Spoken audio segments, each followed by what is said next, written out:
Well, I don't know how excited you all are, but I am incredibly excited that yesterday is back. Now, here's what I will say before we get any further. This is a different yesterday than before, which I know is kind of confusing to say, but yesterday sold out within 48 hours of its last release and was coming from Oakville. So that was yesterday at Napa Valley. This is yesterday Howell Mountain. This is a brand new cuvee, and I could not be more excited about it because so many of you were over the moon about yesterday in Napa Valley for great reason. It was an unbelievable wine at an unreal price.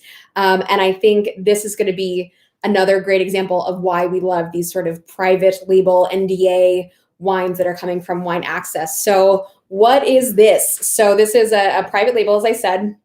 Wine Access, for one reason or another, it always changes depending on what the situation is, often gets access to some pretty amazing fruit or juice by way of just things happening. So projects fall through all the time. Sometimes there's too much fruit. Sometimes, there's just like not enough team to market the wine. So they end up with a lot more than they should. And so companies like Wine Access, and like I've said before, it's not just Wine Access that does this. It's just that I have found Wine Access gets access to literally the best fruit. And I think that's sort of a function of the fact that they're based here in Napa Valley. They have a great reputation and rapport with all of the winemakers and the wineries in Napa Valley. And so generally they're coming to Wine Access first.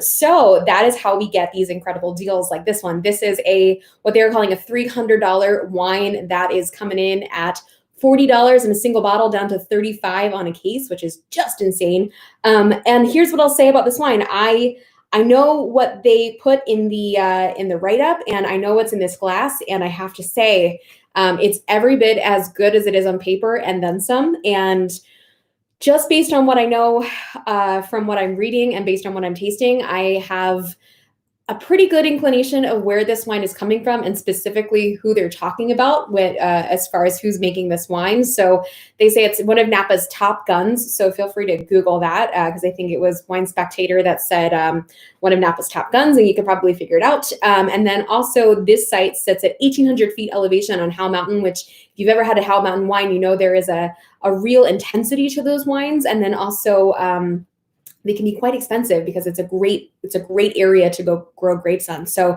some of the best estates in Napa Valley sit on Howell Mountain. You've got everything from Cade, you've got Abers Thorvilos vineyard kind of sitting on there. You have Las Posadas. What else is up there? Outpost. Now I'm blanking on all of them. But anyway, a million great wines. One of my favorites, Arcudi, comes from up there. Anyway, a ton of great wines coming from Howell Mountain. It is a extremely lauded place to get grapes, to make wine from. Everyone wants to make wine off of Howell Mountain because there is such an intensity to these wines. So I know you're dying to see how this wine is actually tasting. And the last thing I'll say before I get into this is these wines sell out. I am not using hyperbole. I promise you, when yesterday came out the first time, it did sell out within 48 hours. And no, you cannot get it again. Once these wines are gone, they are gone forever. And I'm so excited that this is a new release of yesterday from a different place, but with the same sort of feeling and wonderfulness behind it. So, I mean, you can already see, look at this color. They call it glass staining in the write-up, and I think for good reason, right? This wine is just totally taken over my glass, and I think it's going to take a nice good scrub to get all that purpleness out of there, but that's okay. On the nose, what have we got? I mean, just whoo, like wild intensity. I think if you're not immediately like overcome with the color purple, you're missing something. I mean, this is just crazy, wild violets, purple fruits, dark black fruits, a little bit of like sagebrush, all of those things that we love from Howell Mountain. And there is intense fruit. And I also suspect that there is a good amount of new French oak on this wine, indicating the quality of wine, like really, really high new French oak, sort of like in the way that yesterday, the first iteration had a ton of new French oak on it. And it was just like that really expensive smelling oak. I'm getting that in like crazy amounts in this wine. I mean, super intense nose. If you're someone that loves mountain wines from Napa Valley, if this is like intense, big, brash, like a thunderbolt of a wine, like without even tasting it, this is going to be right up your alley and something to stock up on. Like I said, it's going down to 35 on a case. So I mean, do yourself a favor, grab a case for the holidays, grab a case for whenever. I mean, I've had people message me after they bought yesterday, part one, Radio Silence editorial, that they've, I bought 2 cases and I'm so mad. I should have gotten more. And yeah, I mean, I agree. I think, knowing the pedigree of this fruit, knowing the quality of the winemaking, the person that, was, I think, in charge of this wine. Yeah, I mean, you cannot get wines like this for $100, let alone 40, let alone 35 if you get it in a case. So let's taste.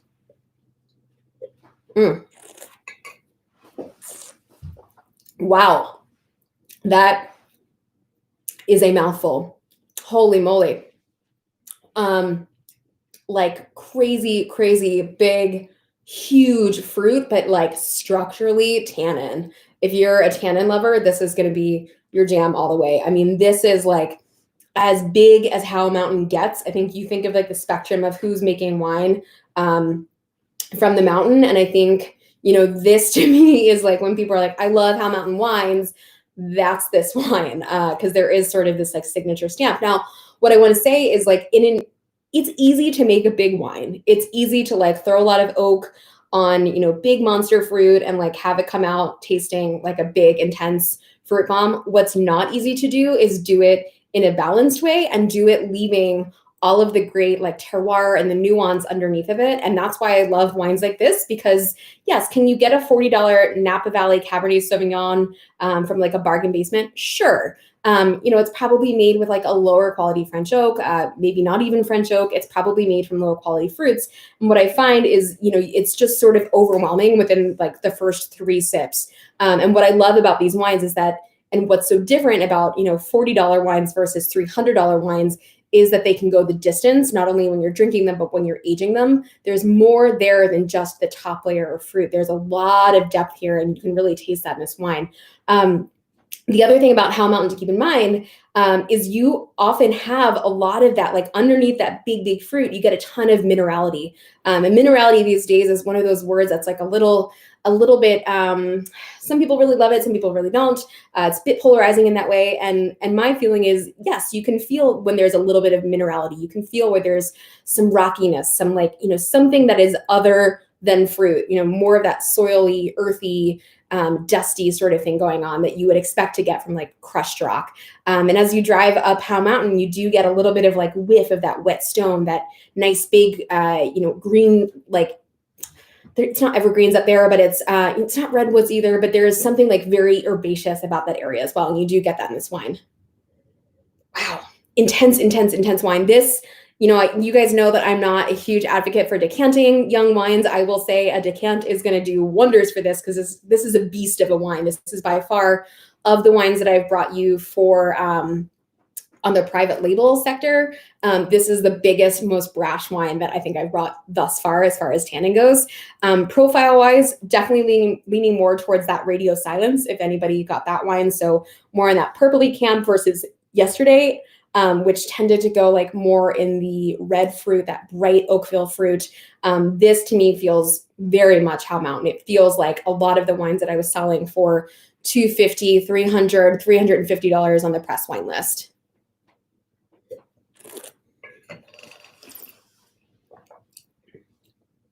Man, it is structured. There's a lot of tannin in a good way. Really fine grained tannins. They're not overwhelming, but man, it is a mouth coating wine, and a wine that's delicious. I mean, a wine that I want to drink plenty of. What questions, I wonder, do you guys have about this wine? I mean, I'm looking at the viscosity. It's intense. I mean, the alcohol is not low by any means on this wine. This is a 15.2% alcohol wine. I will say I had a delicious bottle of Sine Qua Non last night from Manfred Krenkel down in Santa Barbara area. And man, that was the 11 Confessions 2015. And this would give it a run for its money, though they are 2 different grapes.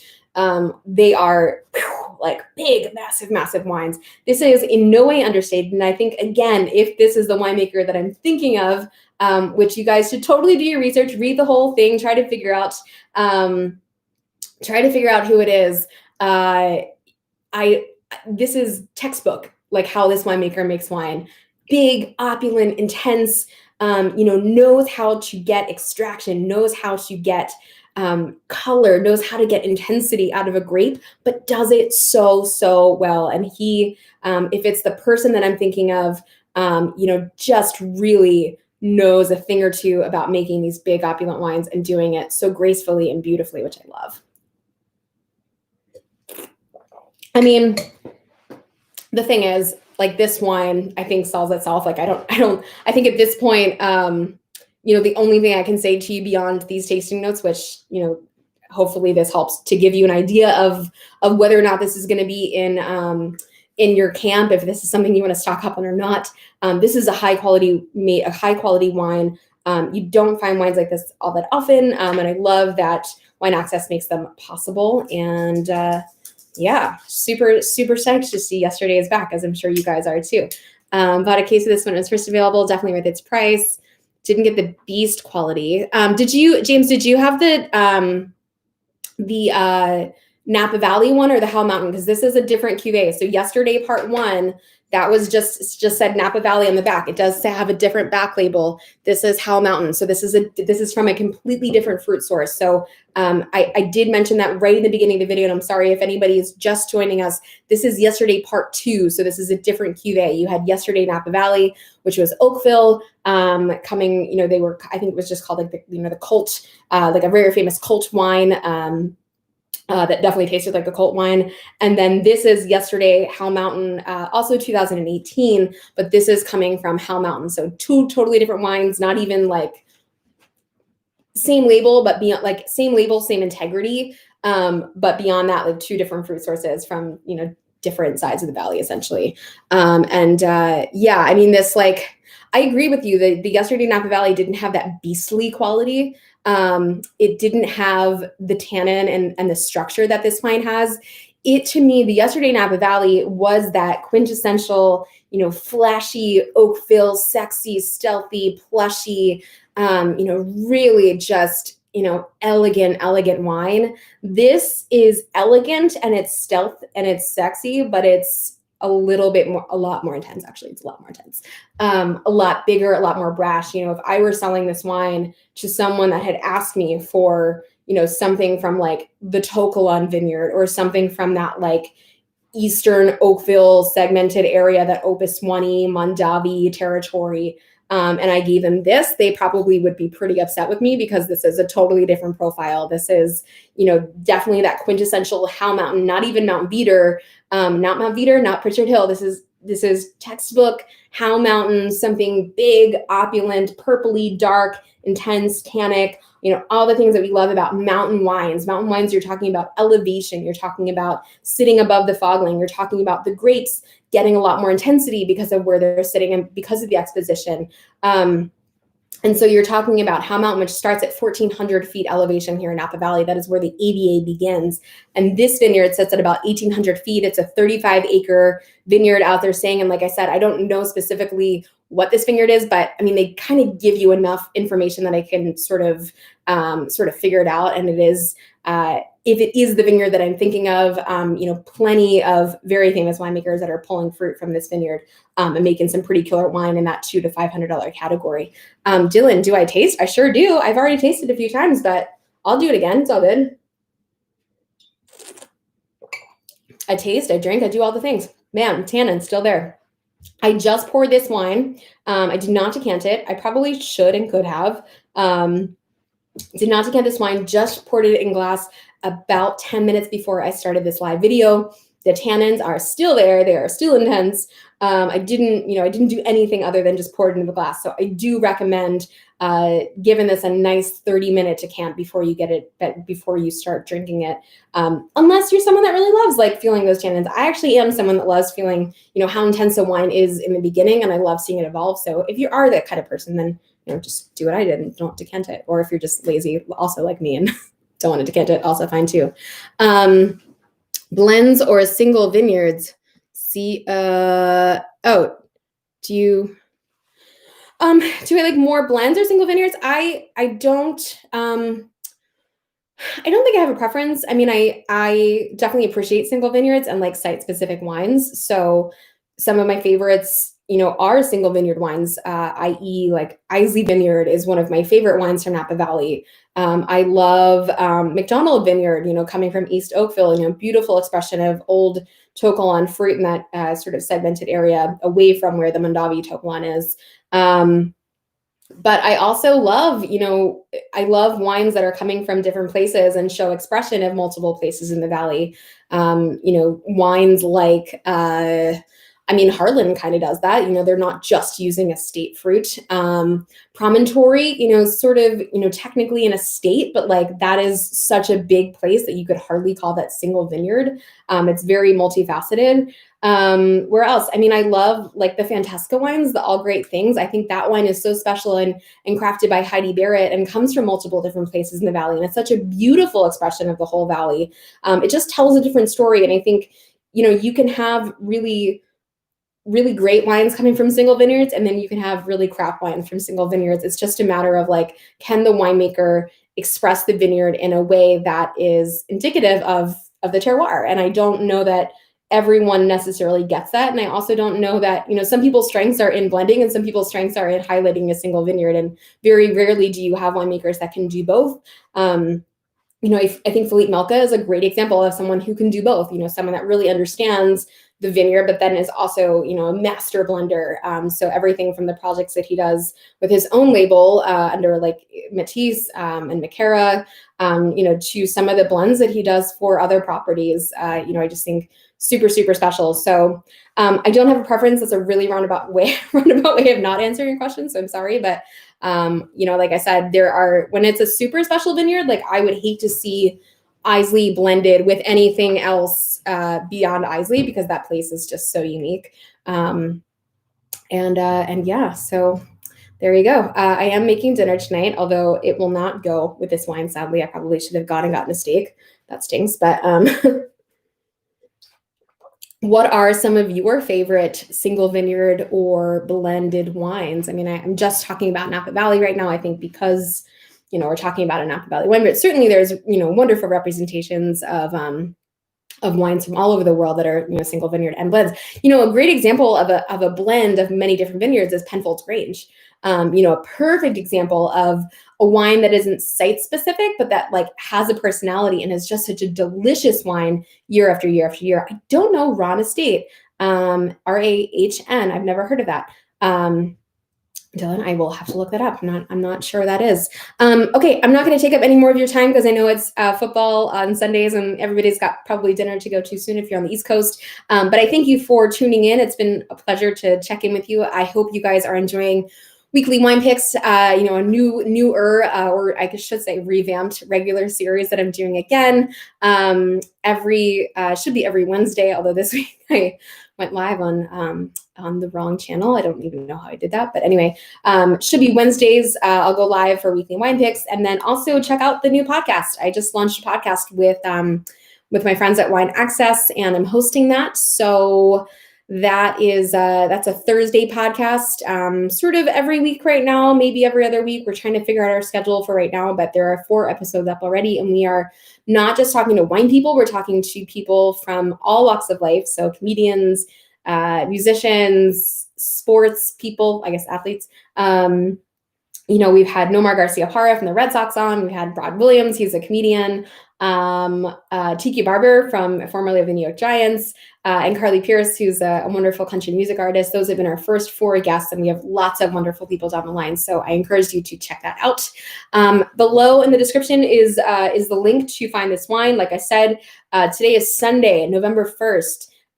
I suspect that by Tuesday, this wine is going to be gone. So there you go. If you're watching this Tuesday night, run over to the website and try to get it if it's still there, or try to click on your notification so you never miss it again. And then I also have a little code at the bottom for if you've never purchased from Wine Access before, which I love. Wine Access, I think I've explained my relationship with them. I don't work for them, but they are my partner in all things retail, and I'm also hosting their podcast. However, they give me carte blanche to do whatever the heck I want when it comes to recommending wines, and I love them for that because I just love doing, what I want to do. But anyway, there's a little code if you've never bought from Wine Access before, $50 off your first purchase of $150. And then it's a free shipping on $120 spend or 6 bottles, whichever comes first. So, you know, super easy to meet that minimum, and lots of things in play to add to your cart. And I've certainly been stocking up on champagne for the season. Riesling as well. If you caught my Instagram yesterday, I had some delicious Riesling with oysters, and probably will continue to have that tonight. So stock up, and it's going to be a long holiday season. Elections on Tuesday. It's going to be fun, guys. Get some wine while you can, because I think we're all going to need it. So thank you all for watching. I won't take up any more of your time, like I said, and I'll see you all later.